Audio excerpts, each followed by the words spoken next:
Napakaganda ng iyong political satire. Kayong pareho, di ba?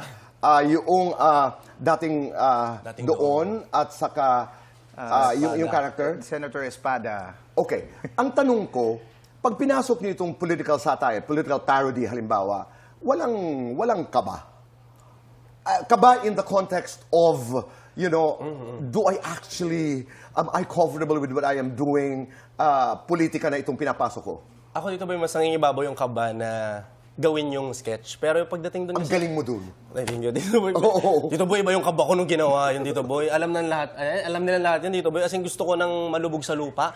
Kasi last minute yun dito boy. Kasi nga alam ko lang gagawin ko nung mismong live na taping na nga is super mamshi. Mas kalmado dito boy. Para nagagawa na namin every taping. Pero yung dating doon, alam naman natin lahat na kumbaga classic na sketch na to sa Bubble Gang. At yung spot mismo ni Brad Pitt, yung gagawin ko dito boy. So parang hindi ako makahinga dito. Dito lang parang ako nagpa-panic attack. Ganun yung feeling talaga.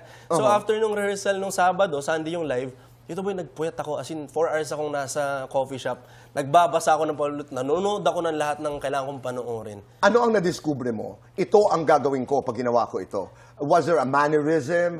May tonal pattern ba? Tinatry ko dito boy yung mannerism, yung mata, lahat. Sample nga. The usual na meow. Dali ka usap. So, yun dito boy. Tapos, pagkasama ko na si Kuya Chito tsaka si Derek Cosme, nawawala lahat eh. Kasi eto yon. Nakatanggap ka ng tawag?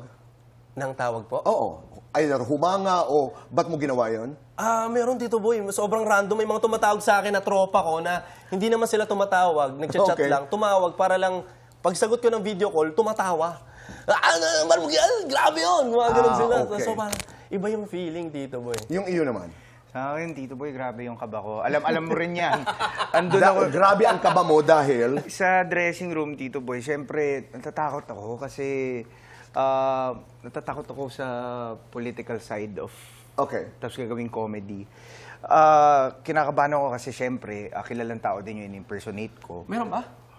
Meron? Alin? Meron pala. Okay. Okay.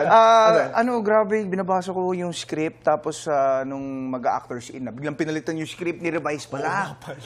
So, lahat ng kinabisado ko nawala. So, sabi ko, hindi, sige, prepared naman ako, nanood ako ng mga videos para ma-portray ko na maayos. So, ano ang lumabas doon sa character? Halimbawa, kumustahin mo ako. Amin ka na. Sinungaling.